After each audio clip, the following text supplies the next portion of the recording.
बिस्मिल्लाहिर्रहमानिर्रहीम। अस्सलाम वालेकुम नाज़रीन, मैं हूँ साकिब बशीर। बात करेंगे आज सुप्रीम कोर्ट में जो मिलिट्री कोर्ट्स में सिविलियंस के ट्रायल का जो फैसला आया था सुप्रीम कोर्ट के 5 मेंबर बेंच का, उसके ख़िलाफ़ अपील जो दायर हुई थी वजारत दिफा की जानिब से और सूबों की जानिब से, उन अपीलों पर समाअत के लिए सुप्रीम कोर्ट ने मुकर्रर किया है। उसमें एक कंट्रोवर्सी भी है जो जनरेट हुई है, उस पर हम बात करेंगे आज की वीडियो में। 13 दिसंबर को जो इंट्रा कोर्ट जो अपीलें हैं वो अब सुनी जाएंगी सुप्रीम कोर्ट में। दिन 11:30 बजे बेंच है justice Sardar Tariq Masood, justice Aminuddin Khan, justice Mohammad Ali Mazhar, justice Syed Hasan Azhar Rizvi, justice Musarrat Hilali और जस्टिस इरफान सादत खान। इन 6 जजेस पर मुश्तमिल ये बेंच जो है वो केस की समाअत करेगा। ये केस का फैसला कितना अहमियत का हामिल है, इसके असरात कितने गहरे हैं, कितने हो सकते हैं, इस पे बात करेंगे। और इसके अलावा हम बात करेंगे खुसूसी तौर पर जो बेंच बना है, इसमें चीफ जस्टिस काजी फाइज ईसा वो पीछे क्यों हटे हैं, और इसके अलावा जस्टिस अतर मिनल्ला, जस्टिस जमाल खान मंदोखेल वो जो है वो इस बेंच में हमें कहीं नज़र नहीं आ रहे। तो 3 मुअज़्ज़ज़ और 3 अहम जजेस भी इस बेंच का हिस्सा होना चाहिए थे, क्योंकि इससे कबल जस्टिस काजी फाइज ईसा जब जस्टिस बंदयाल के दौर में सीनियर प्यूनी जज थे तो उस वक़्त वो भी मुतालबा करते रहे हैं कि इतने इंपॉर्टेंट नोयत के मामला जो हैं वो मैक्सिमम लार्जर बेंच जो है वो मैक्सिमम जजेस पर होना चाहिए, जिसके असरात बड़े गहरे हैं, बड़ा अहम नोयत का और मफाद आमा का केस है। तो इसमें 5 जजेस ने अगर इस केस को सुना है तो उसके खिलाफ अपील में कम से कम 9 जजेस तो कम से कम होने ही चाहिए थी, या 7 तो होने में कोई हर्ज नहीं था।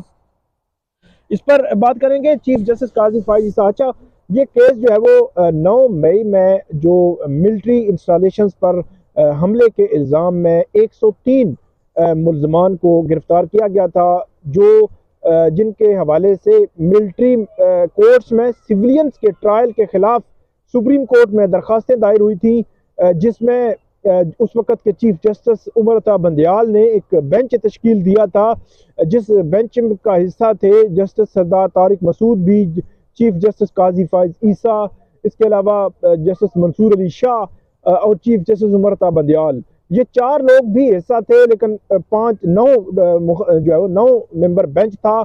4 लोग ये भी हिस्सा थे, 5 मेंबर जस्टिस इजाजुल हसन की सरबराही में बाकी बेंच था, उसने ये फैसला दिया। तो 4 मेंबरान जो है वो उस बेंच से अलग क्यों हुए, इस पे हम थोड़ी सी जो है वो बात करने की कोशिश करेंगे कि 4 मेंबरान जो है वो बेंच से अलग क्यों हुए थे। उसकी वजह यह है कि चीफ जस्टिस काजी फाइज ईसा वो इस बात पर थे कि क्योंकि अभी तक जो supreme court practice and procedure act, उस वक्त उसमें स्टे ऑर्डर जो है वो ग्रांट किया गया था, तो उसमें उन्होंने कहा था कि अभी तक स्टे है उसमें, तो जब तक कि वो मामला डिसाइड नहीं होता, क्योंकि पार्लियामान का बनाया हुआ एक लॉ है, उस लॉ से हम जो है वो बाहर नहीं जा सकते, ये कहा था जस्टिस काजी फाइज ईसा ने। और उसके बाद उन्होंने कहा कि वो बेंच से अलग हो रहे हैं, और उनके साथ ही जस्टिस सरदार तारिक मसूद ने भी ये कहा कि वो बेंच से अलग हो रहे हैं। और उन्होंने ये लिखा था कि वो रिक्यूज नहीं कर रहे, बल्कि एक टेक्निकल इशू की बुनियाद पर वो इस बेंच से अलग हो रहे हैं। और टेक्निकल इशू उनके नज़दीक ये था कि क्योंकि supreme court practice and procedure act, उस वक़्त जब ये जो मिलिट्री कोर्ट्स में सिविलियंस के ट्रायल के खिलाफ दरखास्तें सुनी जा रही थी, तो उस वक़्त उस पर स्टे था। उनका मौक़िफ़ ये था कि जब तक वो स्टे वाला मामला डिसाइड नहीं हो जाता तब तक ये बेंच तश्कील दिया गया है सुप्रीम कोर्ट का 5 मेंबर बेंच। इस बेंच की हैसियत पर भी सवाल है, तो इसलिए हम जो है वो इस पर नहीं बैठते। चीफ जस्टिस काजी फाइज ईसा जो है वो उस बेंच से उठ गए थे, जस्टिस जो सरदार तारिक मसूद उठ गए थे जो अभी अपीलों में सरबराही कर रहे हैं।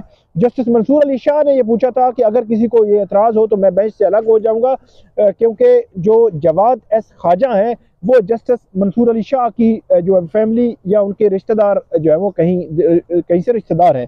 तो इस वजह से ये जो फेडरल गवर्नमेंट है उस वक़्त की, उसने जो है वो ऑब्जेक्शन रेज किया था कि जस्टिस मंसूर अली शाह जो है वो, क्योंकि उनकी रिश्तेदारी है, तो उन्होंने ऑब्जेक्शन रेज किया था। तो उसके बाद जस्टिस मंसूर अली शाह जो है वो इस बेंच से अलग हो गए थे। तो ये बड़ा इंपॉर्टेंट नोयत का एक मामला था, जिसमें 3 जजेस जो है वो मोअज़्ज़िज़ जजेस इस बेंच का जो है वो इससे अलग हुए थे। उसके बाद चीफ जस्टिस उमरताब बंदयाल जब रिटायर हो गए तो वो भी इस बेंच का ज़ाहिर सी बात है हिस्सा नहीं रहे। और उसके बाद बाकी जो मोअज़्ज़िज़ जजेस थे, justice Ijazul Ahsan, justice Munib Akhtar, justice Ayesha Malik और दीगर जो जजेस हैं, उन्होंने इस केस को सुना था और उसके बाद उन्होंने इस केस का जो है वो फैसला दिया था।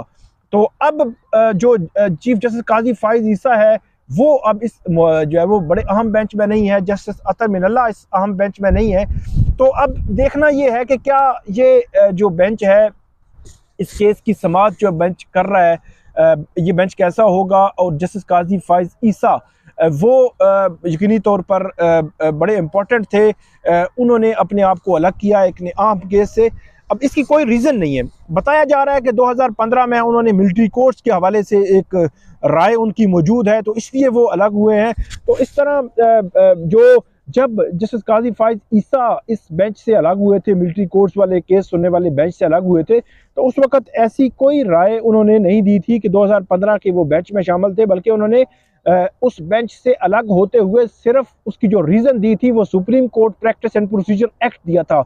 लेकिन वो इस बेंच में मौजूद नहीं है। चीफ जस्टिस काजी फाइज ईसा को इस बेंच का हिस्सा होना चाहिए था, कोई वजह नहीं है कि वो अलग होते। दूसरा, जस्टिस अतर मिनल्ला बड़े अहम मेंबर हैं, सुप्रीम कोर्ट के जज हैं और उनको भी इस बेंच का हिस्सा नहीं बनाया गया। इसके पीछे क्या वजूहात हैं, अभी तक कोई वजह जो है वो ख़ास सामने नहीं आई कि उनको क्यों नहीं इस बेंच का हिस्सा बनाया गया। जस्टिस जमाल खान मंदोखेल इस बेंच का हिस्सा नहीं है। क्यों नहीं है, कुछ पता नहीं है कि क्यों जो है बेंच का हिस्सा नहीं बनाया गया। और जस्टिस सरदार तारिक मसूद जो इससे अलग हुए थे बेंच से शुरू में, अब वो बेंच की सरबराही करेंगे। अब एक मामला तो ये है कि जैसे काजी फाइज ईसा, जैसे अतर मिनल्ला, जैसे जमाल खान मंदोखेल ये बेंच में शामिल नहीं है। क्यों नहीं है, कोई उसमें जवाब नहीं है। जो व्यू चीफ जस्टिस काजी फाइज ईसा का माजी में रहा है, मेरा ये ख्याल है कि उस व्यू से अब जो है वो एक्ट उनका मुख्तलिफ नज़र आ रहा है इस स्पेसिफिक बेंच के हवाले से। इसके अलावा दूसरा मामला ये है कि होगा क्या 13 दिसंबर को, क्योंकि इस का तफसीली फैसला भी नहीं आया। और इतलात ये हैं, ज़राए ये कहते हैं कि जो सुप्रीम कोर्ट का फैसला था उस पर अमल दरामद भी नहीं हुआ। अब तफसीली फैसला भी नहीं आया, उस पर अमल दरामद भी नहीं हुआ। तो अगर अमल दरामद नहीं हुआ तो आगे कैसे चलेंगे, अपीलें कैसे दायर हो गई और अपीलों को कैसे आगे लेकर चलेंगे। अगर तफसीली फैसला नहीं आया तो अपीलों को सुना कैसे जाएगा, क्योंकि वजूहात तो आई नहीं है, किन को सुनना है। तो ये एक बड़ा अजीब सा मामला है। फिर अपीलों पे ये सदा की गई है कि 13 दिसंबर को ही जो फैसला है सुप्रीम कोर्ट का आज से 50 रोज पहले आया था, जिस पर अमल दरामद भी नहीं हुआ, तो उसको मुअत्तल कर दिया जाए।